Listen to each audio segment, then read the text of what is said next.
masih DPRD benar-benar mewakili rakyat, tidak bagian dari pemerintahan. Tiba-tiba ada petani yang dibentak-bentak oleh anggota DPRD. Tidak mungkin kata itu sama dengan bahasa Sundanya nanggeukeun taraje ka langit.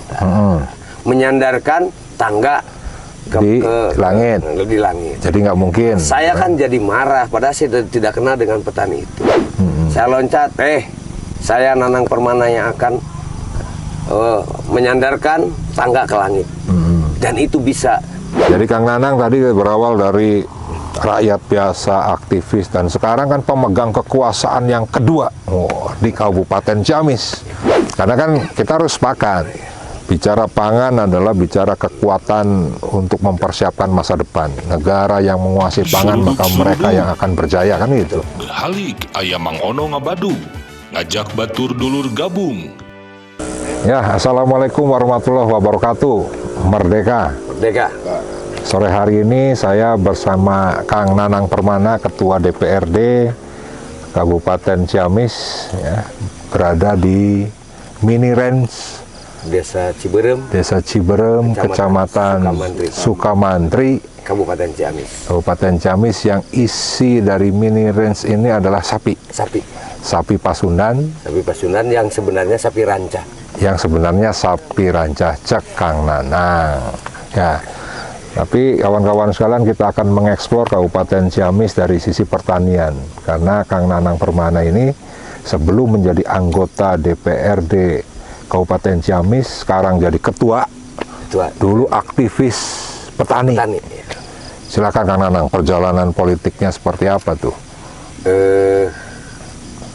Tahun 99 lah, masih zaman Gus Dur, masih DPRD benar-benar mewakili rakyat, tidak bagian dari pemerintahan. Di situ banyak kebutuhan rakyat atas tanah mulai muncul secara terbuka. Tapi zaman Gus Dur tuh berarti periode 99? Periode 99, 2000. Okay.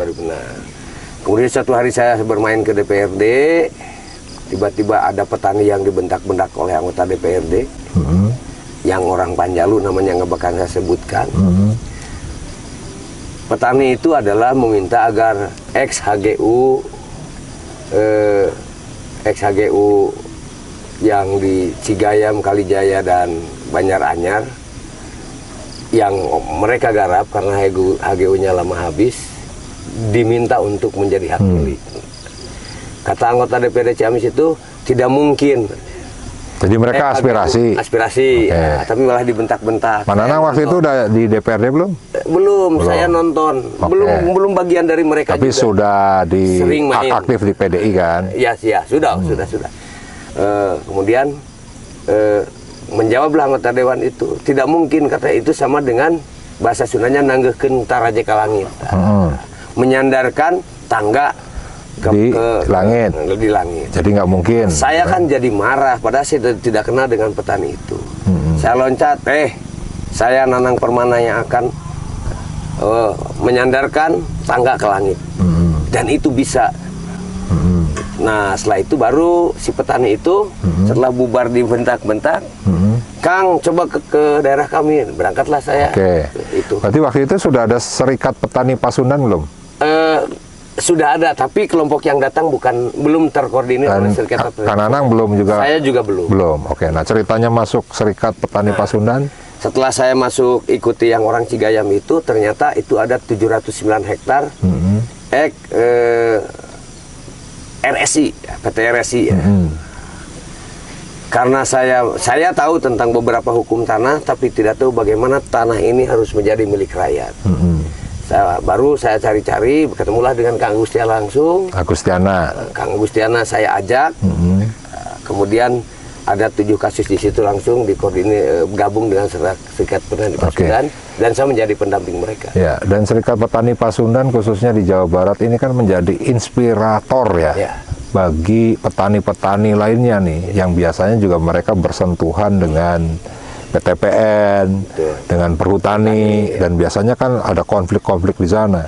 Dan yang saya tahu, Pak, Serikat Petani Pasundan itu kan organisasi yang konsisten mendukung reforma agraria.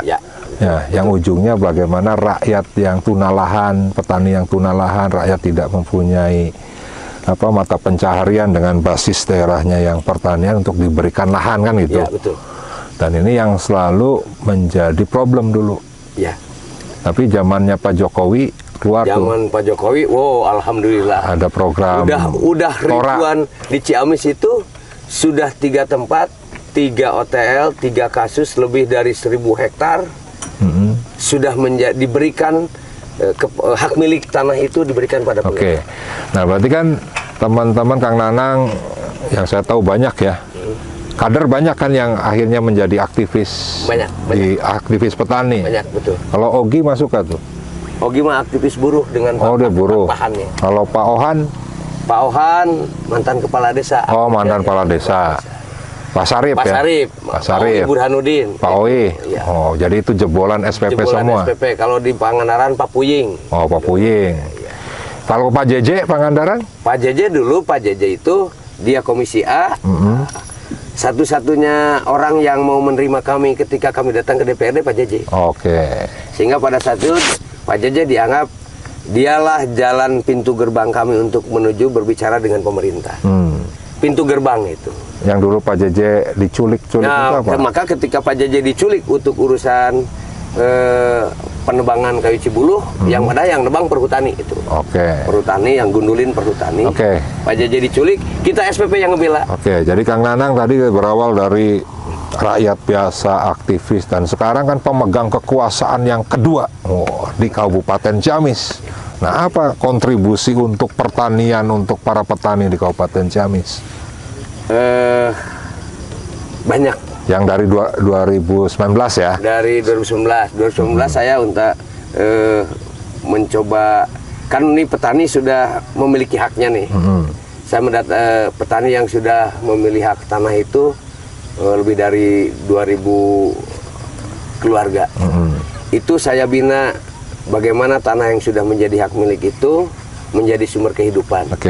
Ada ditanamin palawija, ada ditanamin pohon buah-buahan, termasuk duren.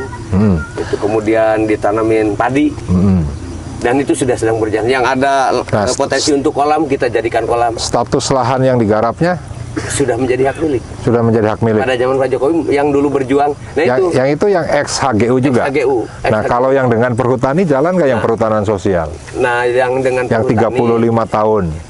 Dengan SPP belum, perhutanan sosial enggak. Belum. Tapi ex perhutani tanahnya sudah kita garap dan tidak mungkin lagi perhutani bisa masuk. Itu lebih dari 300 hektar di Kalijaya yang kopinya kopi Tugu Kalijaya, kemasannya udah bagus. Makanya kalau saya ke Panjalu itu karena dulu orang Panjalu yang nunjuk-nunjuk petani nangge kental jekal. Saya ingin ketemu ngomong saya sudah selesai menanggalkan tangga ke langit. Nah, kalau struktur APBD di Kabupaten Ciamis untuk masalah pertanian peternakan udah support belum? Belum. Kalau dibandingkan dengan seluruh total APBD yang sekarang turun 2,4, belum ya. Terus mau kapan?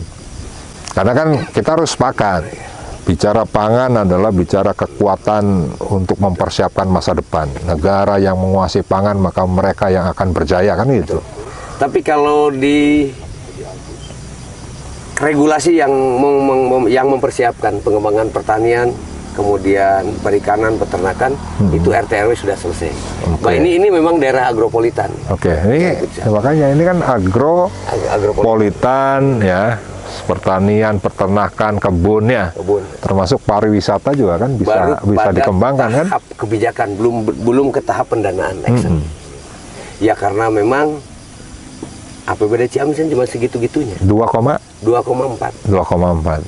KKD kita rendah. Terus Pak Bupati support lah di bidang pertanian. Kalau sampai di tingkat kebijakan support, dia tidak menolak RT/RW.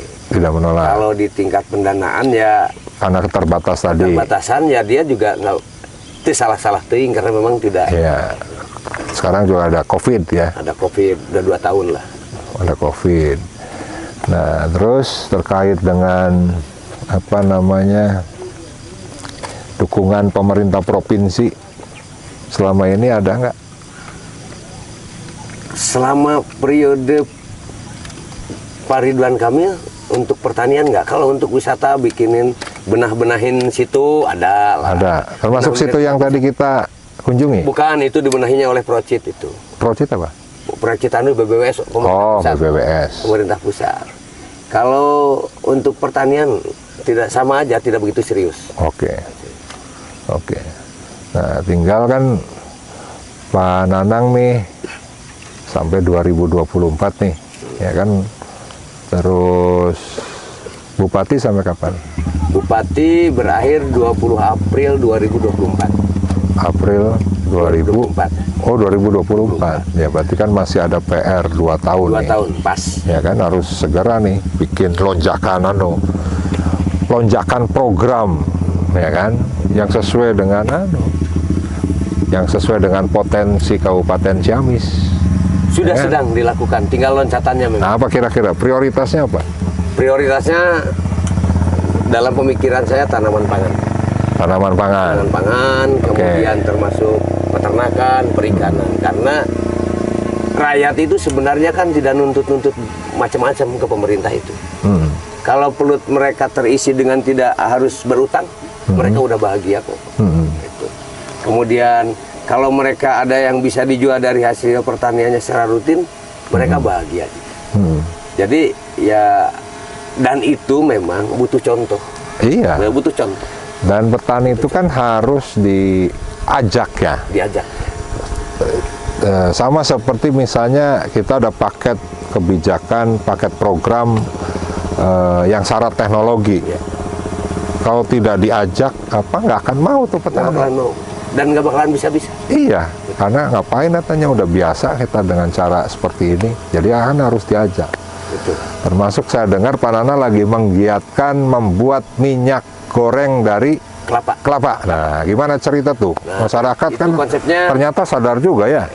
Sadar juga. Satu hari saya datang ke daerah persawahan, ada rakyat ngomong, Pak Ketua DPRD, apa kerja Bapak? Emang kenapa? Ini minyak goreng mahal. Saya bilang, Ibu, itu di depan rumah Ibu ada 10 butir kelapa, itu kan bahan minyak goreng. Kalau Ibu tidak bisa, saya ajarin. Nah, kemudian ternyata ada beberapa yang memang kembali membuat minyak goreng dari kelapa, dan kita sedang berpikir dengan Koperasi PDI Perjuangan ini mengkapitalisasi ini, tapi tidak bikin pabrik. Bagaimana setiap rumah atau satu desa itu ada home industri. Kita hanya mempersiapkan, dan kita sudah sedang mencari yang termurah, harga mesin parut, karena dari bikin minyak kelapa itu parutnya. Bisa yang tidak diparut memang, di CPO, tapi itu perlu teknologi. Dan kalau didampingi produknya dari sisi quality kontrolnya dijaga, pengemasannya bagus, saya pikir nilai ekonomisnya juga besar. Betul. Dan bisa lebih murah dari harga minyak sawit. Iya. Kalau minyak sawit sekarang 24.000, kalau minyak dari kelapa bisa jatuh dengan untung yang memadai di 18.000. Ya, dan itu lebih banyak nilai ekonomisnya kalau hanya dijual butiran gitu. Oh ya. Ya kan? Ya. Oke. Kang Nanang, hatur nuhun ya, di sore hari, hatur nuhun ya atas kesempatannya saya bisa berkunjung di Kabupaten Ciamis ya. Sampurasun. Rampes. Merdeka. Merdeka. Semoga Pak Ono, Ketua DPD Jawa Barat, di pemilu 27 November 2024 jadi Gubernur Jawa Barat. Ya, harus menang dulu Ciamis saya ya. jelas mintanya untuk Ciamis kan.